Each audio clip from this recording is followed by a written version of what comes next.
Assalamualaikum warahmatullahi wabarakatuh. Selamat petang Bapak Ibu yang saya hormati dan saya banggakan. Bertemu lagi untuk pertemuan akuntansi keuangan menengah 2. Bismillahirrahmanirrahim. Raditu billahi bil Islam dina. Nabi Muhammadin nabiyya wa rasulah. Rabbi zidni ilman warzuqni fahman warahmatika ya arhamar rahimin. Baik Bapak Ibu yang saya hormati, pada kesempatan ini kita akan membahas tema yaitu penyusutan dan deflasi. Gitu. Bapak Ibu pasti dalam berbisnis akan dikenakan biaya penyusutan. Sedangkan deflasi itu proses penghitungan alokasi sumber daya alam. Nah, jadi penyusutan itu merupakan alokasi kos, gitu ya, alokasi kos. Yang mana itu dikenakan kepada setiap aset yang dimiliki ataupun digunakan dalam aktivitas operasional perusahaan. Tuh. Maka dikenakan biaya penyusutan. Biaya penyusutan itu bermacam-macam, ya Bapak Ibu. Nah, kita akan membahasnya. Yang jelas, terlebih dahulu Bapak Ibu mengetahui apa itu penyusutan. Penyusutan itu merupakan alokasi kos. Yuk, kita lanjut ke slide berikutnya. Konsep penyusutan ataupun dikenal dengan depresiasi, alokasi biaya, ya, alokasi biaya ataupun kos, ataupun harga perolehan. Yang mana harga perolehan itu sudah disinggung di pertemuan sebelumnya. Harga beli mesin ditambah biaya kirim ditambah biaya perbaikan jika ada, maka itu dikatakan harga perolehan. Faktor-faktor yang perlu diketahui dalam proses penyusutan, yang pertama itu dasar penyusutan. Apa yang akan digunakan dalam aktiva ataupun aset tersebut, gitu ya. Dasar penyusutannya apa Bapak Ibu ketika Bapak Ibu ditanya oleh petugas audit? Dasar penyusutan Anda itu apa? Lalu Anda berapa masa manfaat aktiva ini? Metode penyusutan apa yang paling baik untuk aktiva ini? Dasar penyusutan aktiva merupakan jumlah rupiah ataupun dolar yang berhubungan dengan penyusutan. Dasar penyusutan aktiva itu ditentukan dengan cara biaya awal aktiva dikurangi nilai sisa yang estimasi atau nilai pelepasan. Gitu. Nanti saya akan jelaskan lebih lanjut di contoh soal untuk dasar penyusutan, ya. Nah, estimasi umur pelayanan ataupun jasa, umur pelayanan aktiva dan umur fisiknya tidak sama. Umur pelayanan aktiva dipengaruhi oleh faktor-faktor fisik dan faktor-faktor ekonomi. Jadi, contohnya seperti ini, faktor-faktor fisik dan faktor-faktor ekonomi ataupun faktor-faktor lingkungan. Contoh, perusahaan yang ada di pesisir pantai akan berbeda dengan perusahaan yang berada di pegunungan dengan medan yang sangat terjal. Tuh. Itu akan melakukan ataupun mengalami proses kerusakan di dalam kendaraan di pegunungan akan lebih tinggi dibandingkan dengan di perkotaan, misalkan ya gitu. Karena apa? Karena medan jalan yang digunakan di pegunungan oleh kendaraan itu sangat mungkin terjadi benturan-benturan kepada bebatuan. Maka dengan demikian penyusutan yang digunakannya itu penyusutan metode menurun berganda. Jadi double planning gitu ya. Kalau misalkan di kota perusahaannya dengan tingkat penyusutan yang relatif kecil kerusakannya, maka bisa menggunakan metode garis lurus. Tuh. Contohnya seperti itu. Ketidaklayakan aktivitas tidak memenuhi keperluan saat ini. Faktor-faktor ekonomi terdiri dari ketidaklayakan, penggantian, dan usaha. Nah, kita akan meninjau dari dua sudut ya, metode penyusutan dari akuntansi keuangan dan penyusutan dengan metode pajak. Nah, kalau akuntansi ada aktivitas, ada garis lurus, ada beban menurun, ada metode khusus ya. Saldo menurun, jumlah angka tahun gitu ya. Dan metode gabungan. Sedangkan pajak itu hanya beberapa yang mengakui metode penyusutan. Seperti metode garis lurus gitu ya. Itu dipajak. Dan umur penyusutannya pun dipajak setiap aset itu akan berbeda-beda. Akan berbeda-beda. Dan pajak sudah memiliki ketentuannya. Harusnya nanti di materi perpajakan akan dibahas. Ya.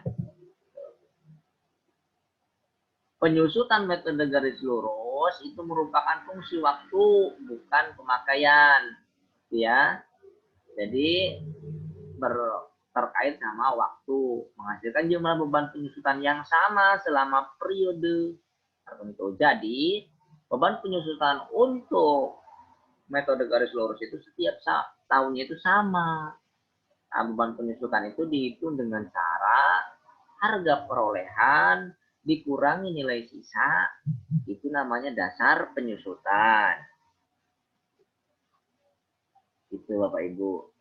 Namanya dasar penyusutan. Harga perolehannya berapa? Contoh misalkan 500.000, nilai sisanya 100.000. Jadi 500.000 dikurangi 100.000 itu sama dengan 400.000, dinamakan nilai dasar penyusutan ya. Itu namanya dasar penyusutan. Tapi kalau misalkan harga perolehan dikurangi nilai sisa dibagi umur manfaat, nanti hasilnya ketemunya penyusutan ataupun alokasi kos gitu. Kalau misalkan saya nanya berapa nilai penyusutan dalam tahun tertentu ataupun apa dasar penyusutan yang digunakan, Ibu harus mengetahuinya. Itu. Harga perolehan dikurangi nilai sisa namanya dasar penyusutan. Saya nanya dasar penyusutan itu contohnya bagaimana? Harga perolehan 500 dikurangi 100.000 jadi 400 itu merupakan dasar penyusutan. Lalu yang kedua ada metode aktivitas, merupakan fungsi pemakaian waktu, estimasi masa manfaat ditentukan berdasarkan total input dibagi dengan output aktiva. Beban penyusutan dihitung dengan cara cost atau harga perolehan dikurangi nilai sisa dikali dengan input ataupun output periode ini dibagi dengan total estimasi input ataupun output. Nanti ada contoh soalnya di bawah. Metode penyusutan, metode beban menurun, ya, menurun berganda yang sudah tadi saya katakan. Metode ini menghasilkan beban penyusutan yang lebih besar pada tahun-tahun awal dan beban penyusutan yang lebih kecil pada tahun-tahun berikutnya. Ya, betul. Ada dua metode penyusutan beban menurun. Saldo menurun berganda dan jumlah angka tahun. Nah, ini kan contohnya seperti tadi, ada dua perusahaan, yang mana yang satu di kota, yang satu di pegunungan. Nah, di dalam saldo menurun berganda, itu nilai sisa tidak dikurangkan pada saat menghitung dasar aktiva yang dapat diturunkan. Menggunakan tarif penyusutan persen berupa beberapa kelipatan dari metode garis lurus. Nah, Bapak Ibu, tarif saldo menurun dikalikan dengan nilai buku aktiva pada awal periode untuk memperoleh beban penyusutan pada periode tersebut. Karena nilai buku berkurang sepanjang waktu, hal ini menghasilkan beban penyusutan yang menurun sepanjang waktu. Nilai buku aktiva tidak pernah lebih kecil dari estimasi nilai sisa aktiva tersebut. Gitu. Nah, ini untuk jumlah angka tahun. Ya.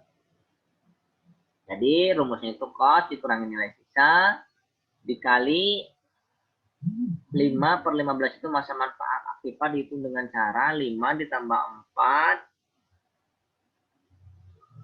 ditambah 3 ditambah 2 ditambah 1. 5 itu dari mana? Contoh, gedung yang memiliki masa manfaat 5 tahun, tuh di poin nomor 3 Bapak Ibu, akan memiliki beban penyusutan pada periode pertama. Jadi cara menghitungnya untuk jumlah angka tahun itu 5 ditambah 4 ditambah 3 ditambah 2 ditambah 1.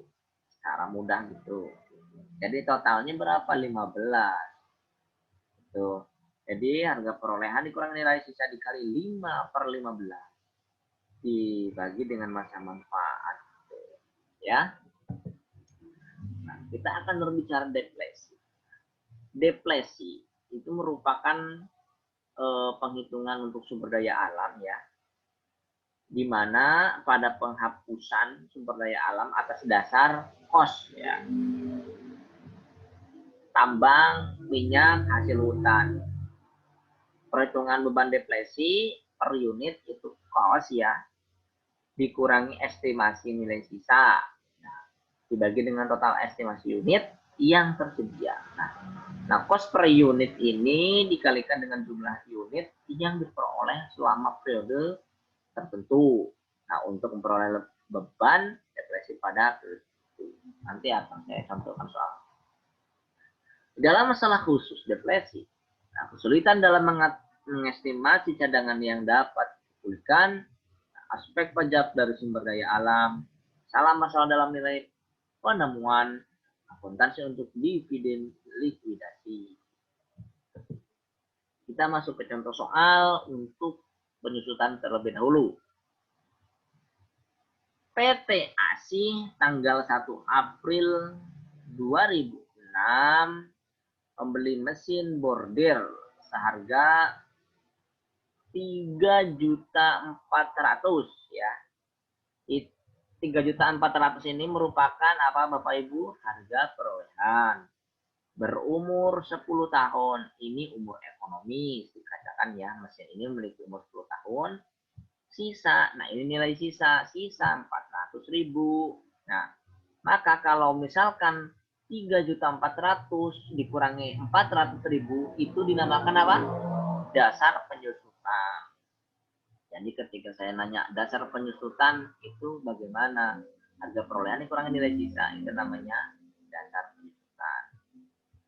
Nah, 3.400.000 dikurangi 400 dibagi 10 tahun, maka ketemunya akan penyusutan. Selain itu Bapak Ibu, karena kita akan menghitung metode unit produksi, maka juga kita harus mengetahui ke belakangnya lagi. Mesin tersebut diperkirakan dapat digunakan untuk memproduksi 60.000 unit produk bordir dan berproduksi selama 30.000 jam. tahun 2006 PT ASI menggunakan mesin border itu selama 2.400 jam. Karena kita akan menghitung tahun 2006 dan menghasilkan 4.000 unit produk. Hitunglah biaya depresiasi mesin border tersebut ataupun hitunglah alokasi biaya mesin tersebut. Apabila tahun buku PT ASI adalah tahun kalender yang berakhir 31 Desember. Yuk kita sama-sama. Yang pertama menghitung apa? Metode garis lurus. Setiap tahun ini pasti sama. Metode unit produksi, ini untuk unit produksi. Ini untuk jumlah angka tahun. Jam jasa. Metode jam jasa dan metode jumlah angka tahun. Caranya, metode garis lurus untuk setiap tahunnya itu sama Bapak Ibu. Nah, contoh 2006. Nilai harga perolehan 3.400.000 dikurangi 400.000 dibagi 10 tahun, yaitu 300.000 rupiah. Nah, tapi demikian kita harus jeli juga. Belinya itu tanggal berapa? Nah, belinya itu tanggal 1 April ya. Ini 1 April. Berarti kita harus menghitung. Nah, 300.000 per tahun, ini 25.000 per bulan. Jadi 300 ini dibagi 12 ya. Itu. Nah, beban depresiasinya itu dihitung dari 1 April sampai dengan Desember. April, Mei, Juni, Juli, Agustus, September, Oktober, November, Desember. Ada 9 bulan. Berarti 9 dikali 25.000 itu 225.000. Gitu. Jadi jangan ditelan 1 tahun karena kita punya mesinnya aja baru 1 April. Tuh. Lanjut. Metode hasil produksi tahun 2006. Nah, bagaimana menggunakan hasil produksi? Harga perolehan sama rumusnya, dikurangi nilai sisa dibagi dengan unit. Kalau ini Bapak Ibu. Jadi 3.400 dikurangi 400 dibagi 60.000 unit. Ya, yang dihasilkan dari produksi itu, maka per unitnya itu mengkonsumsi 50 rupiah per unit. Jadi dari 60.000 ini mengkonsumsi 50 rupiah per unit. Nah, beban depresiasi pada tanggal 31 Desember 2006 ini dia 50 rupiah dikali 4.000. Nah, kenapa 4.000? Karena pada 2006 itu menghasilkan berapa? Menghasilkan 4.000 unit. Ya. Jadi 50 dikali 4.000, maka ketemu 200.000 rupiah alokasi kos yang dikonsumsi dari 4.000 unit. Itu Bapak Ibu. Nah, lanjut. Nah, metode jam jasa tahun 2006, beban depresiasi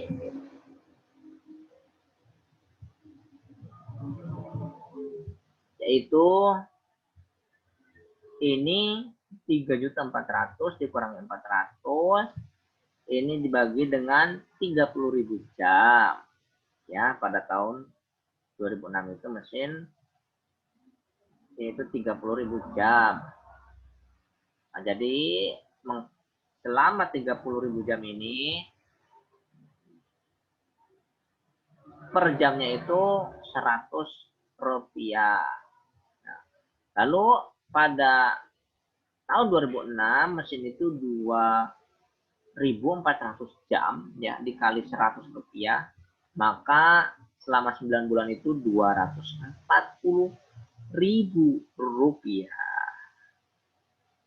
Dari total jam mesin bekerja 2.400 ya.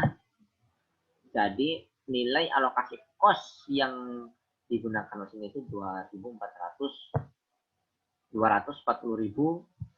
rupiah. Tuh. Sekarang metode jumlah angka tahun untuk tahun 2006 ya. Beban depresiasi 31 Desember untuk jumlah angka tahun 10 dibagi 55. 10 itu dari mana? Tadi umur ekonomis. 55 itu dari mana? Ini kayak gambarnya gini, 10 ditambah 1 terusan dibagi 2 kali 10, nanti hasilnya 55. Nah, kalau misalkan ingin panjangnya, jadi 10 ditambah 9 ditambah 8 ditambah 7 ditambah 6 ditambah 5 ditambah 4 ditambah 3 ditambah 2 ditambah 1, totalnya 55. Itu ya. Tapi kalau misalkan rumusnya N itu umur ekonomis ditambah 1 bagi 2. Nah, ini juga N itu 10. Itu ya. N begitu.